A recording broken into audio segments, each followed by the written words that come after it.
काले भक्त वांछित कल्पतरु त्रिनृत त्रिनृत पीतांबरधारी बालकृष्ण लाल की वांगमयी प्रतिमूर्ति श्रीमद् भागवत।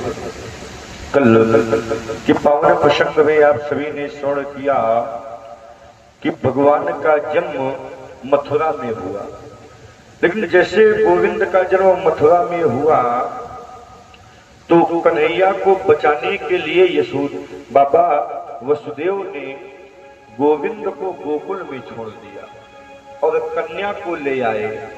जैसे ही कन्या को लेकर आए तो हाथों में हथकड़ी लग गई, पैरों में बेड़ियां बंद हो गई और जेब के ताले जो टूट गए थे सभी वास्तविक रूप में आ गए। जितने पहरेदार थे जो सो रहे थे वो सब जग गए। महाराज जाकर के कंस को बताया कि महाराज 8वें पुत्र ने जन्म ले लिया है, लेकिन लाला नहीं भया, लाली भई, बालक का जन्म नहीं हुआ, बिटिया का जन्म हुआ। कंस ने जब सुना भागा भागा गया और देवकी से उस बालिका को तत्काल हाथों से छुड़ा लिया। देवकी ने कहा भैया ये बालिका है, बालक नहीं है, इससे तुमको कोई खतरा नहीं है। कंस ने कहा कि ये बालिका होगी तो जो बालिका के द्वारा बालक होगा उससे मेरी मृत्यु होगी। महाराज जो तत्काल बालिका को उठाया और एक पत्थर में पटकना चाहा तो वो बालिका अष्टभुजी रूप में प्रकट हो गई। वो साक्षात माता दुर्गा थी। उन्होंने कहा व्यर्थ नाधम तो हुआ ताके पीछे लाल, जग में पैदा हो गया है अब तेरा काल। अरे दुष्ट कंस, तू व्यर्थ में ही अत्याचारी बन रहा है। तुझको मारने वाला ब्रज 84 कोष में जन्म ले चुका है। कंस ने जब सुना तो कंस के होश उड़ गए। भैया मंत्रियों को रात्रि में बुलाया, मंत्रियों से पूछना लगा कुछ को क्या करना चाहिए। देखो जैसी राजा होती है वैसी प्रजा भी होती है। यथा राजा तथा प्रजा। राजा अगर बिगड़ जाए तो उसमें सबसे बड़ा हाथ मंत्रिमंडल का होता है। क्यों? बीड़ा के तार टूट जाए तो तंत्री दोषी होते हैं, राज व्यवस्था बिगड़ जाए तो मंत्री दोषी होते हैं। अगर राज्य की व्यवस्था बिगड़ गई तो सबसे बड़ा हाथ मंत्रियों का होगा। भैया रावण की मृत्यु में सबसे बड़ा हाथ मंत्रिमंडल का था। जब राम जी की सेना समुद्र के इस पार आ गई तो रावण ने मंत्रियों को बुलाया और कहा भैया हमको क्या करना चाहिए। मंत्रियों ने कहा महाराज चिंता क्यों करते हो। कहा कवन भय करिय विचारा, भय करिए विचारा, कहु कवन भय करिय विचारा, कहु कौनो भय करिए विचारा, हर कपि भालू आहार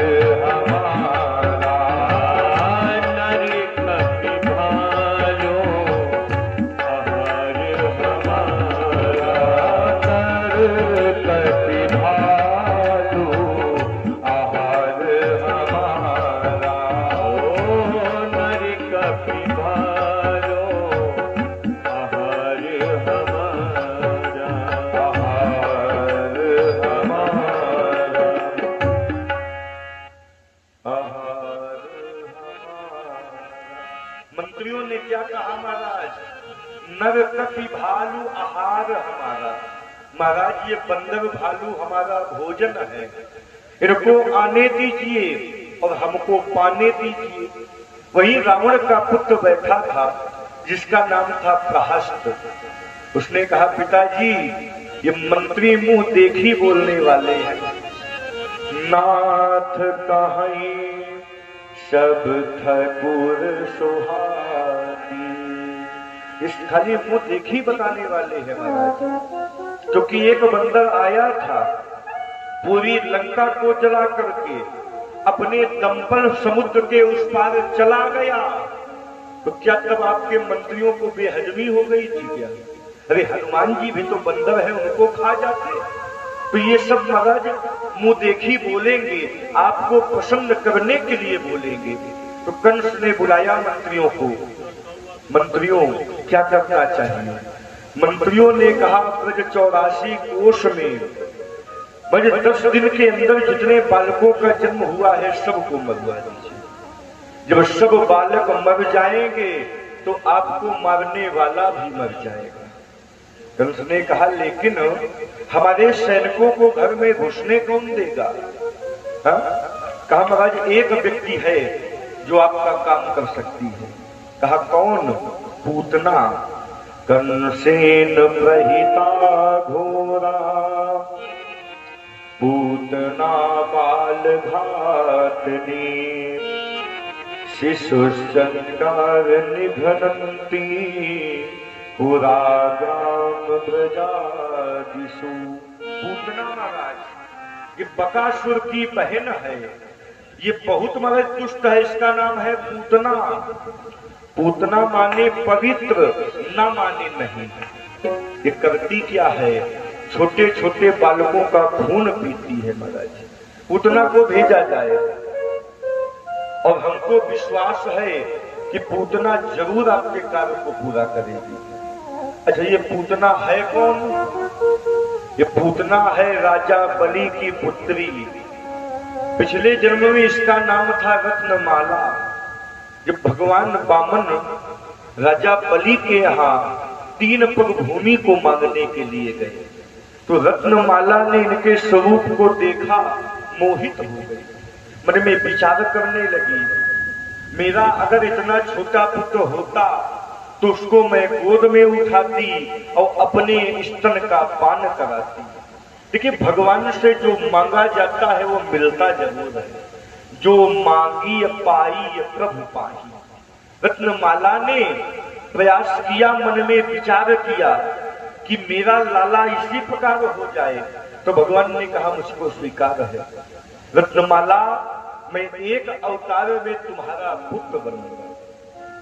जब भगवान ने 3 पग भूमि ले लिया, वामन से विराट बन गए, राजा बलि का सब कुछ छीन लिया।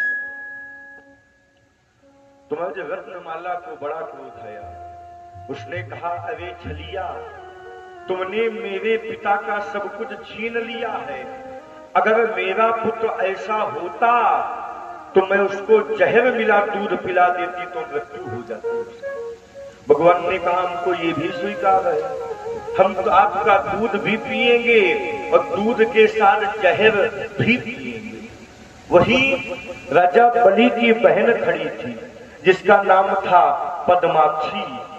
उसने देखा, मन में विचार किया, विष्णु आज तुमने हमारे भाई का राज्य छीना है तो एक दिन मैं तुमसे तुम्हारा राज्य छीनूंगी।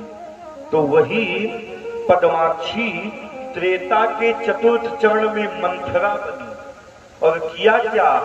तापस वेश विशेष उदासी। तापस वेश विशेष उदासी।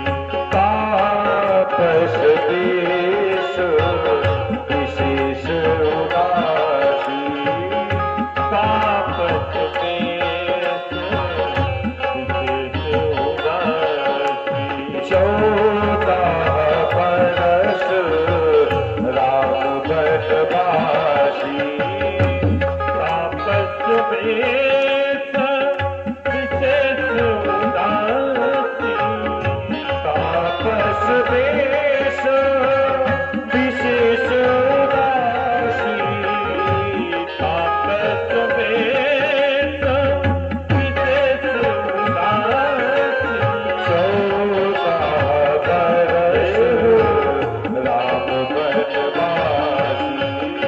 14 बरस राम बनवासी, 14 बरस राम बनवासी, 14 बरस राम बनवासी। उसी मंथरा ने राघवेंद्र सरकार को वन में भेजा, क्योंकि भगवान से जो मांगा जाता है वो हमको मिलता है महाराज। एक बार अयोध्या के कुछ संत, वृंदावन से कुछ संत अयोध्या पधारे, गोस्वामी तुलसीदास जी से मिलने गए। मैं संतों में पाया हास्य विनोद होता रहता है, तो वृंदावन वालों संतों ने कहा, तुलसीदास जी आपकी कन्हैया से क्या दुश्मनी है? तुलसीदास जी ने कहा, कन्हैया से हमारी कोई दुश्मनी नहीं। तो कहा, आपने पूरा रामचरितमानस की रचना कर दिया, तो कहीं कृष्ण का नाम लिखा? गोस्वामी तुलसीदास जी ने कहा, बिल्कुल लिखा। एक स्थान पे मैंने लिखा। कहां पर? जब यदुवंश कृष्ण अवतारा, जब यदुवंश कृष्ण अवतारा, जब यदुवंश कृष्ण अवतारा, जब यदुवंश कृष्ण अवतारा,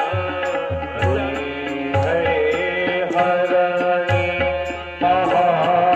हरणी महामही धारा, हरने मही भारा, कृष्ण तनय हो प्रिय पति तोरा, कृष्ण तनय हो पति तोरा, बचन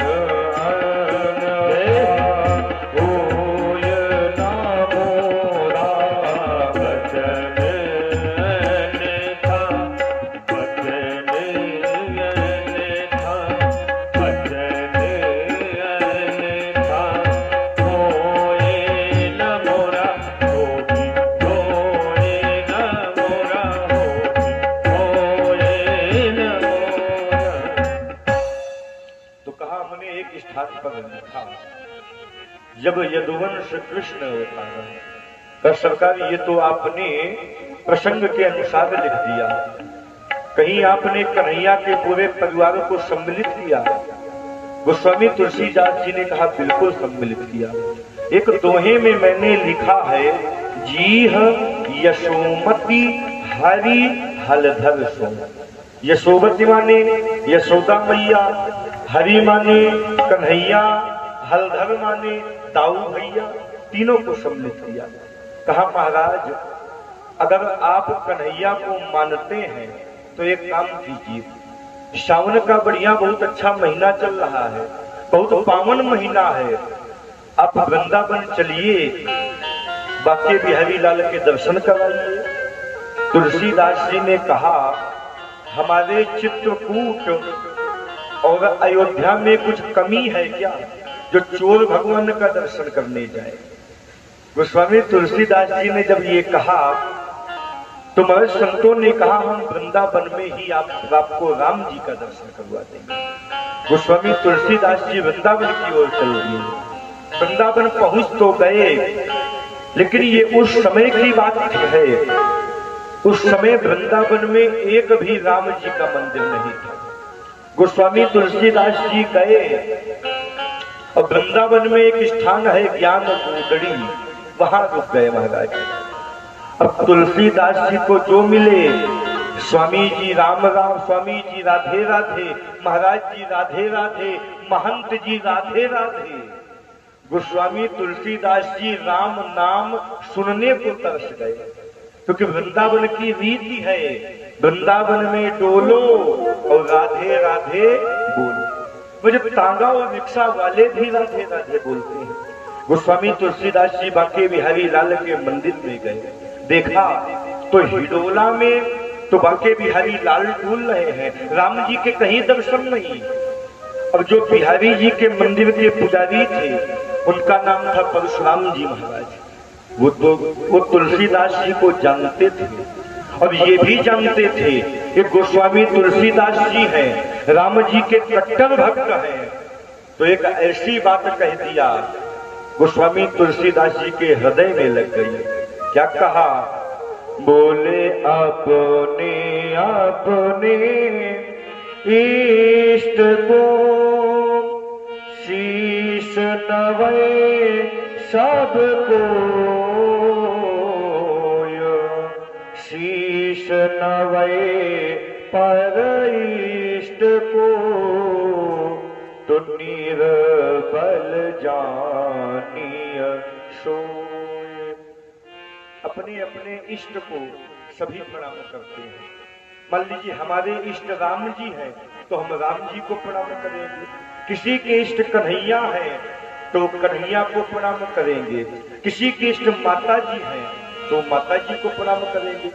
गोस्वामी तुलसीदास जी के हृदय में ये बात लग गई। एक तो राम जी के कट्टर भक्त, दूसरे रामचरितमानस के रचयिता, और तीसरी बात बांदा जिला का पानी। उन्होंने प्रण कर लिया कि मैं प्रणाम करूंगा तो राघवेंद्र सरकार को प्रणाम करूंगा, राधा माधव को प्रणाम नहीं करूंगा। सरकार ज्यादा अंतर नहीं है, राम जी भी काले और आप भी काले, बस थोड़ा सा कार्य कीजिए, टेढ़े खड़े हैं तो सीधे हो जाइए, मुरली को धर दीजिए और बंसी को हाथ में ले लीजिए, हमारा काम बन जाएगा। गोस्वामी तुलसीदास जी कहने लगे, कब धो राम बने बनवारी, कब धो राम बने बनवारी, कब धो राम बने बनवारी, राम बने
दास गए वृंदावन, तुलसीदास गए वृंदावन, तुलसीदास गए वृंदावन, तुलसीदास गए वृंदावन, जहाँ झूलत बनवारी, कब धो राम बने बनवारी, कब धो राम बने बनवारी।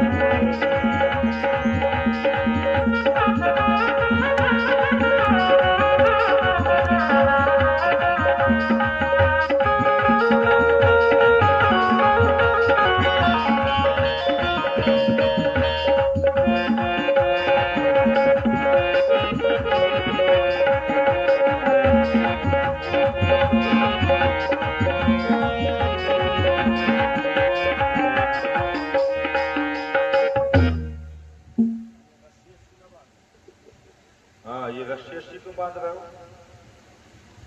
लोग प्रसाद चढ़ाने आएंगे तो वहां धर देंगे का? वृंदावन बिहारी लाल की। गोस्वामी तुलसीदास जी ने कहा मैं प्रणाम करूंगा तो राघवेंद्र सरकार को प्रणाम करूंगा, राधा माधव को प्रणाम नहीं करूंगा। जैसे उन्होंने ये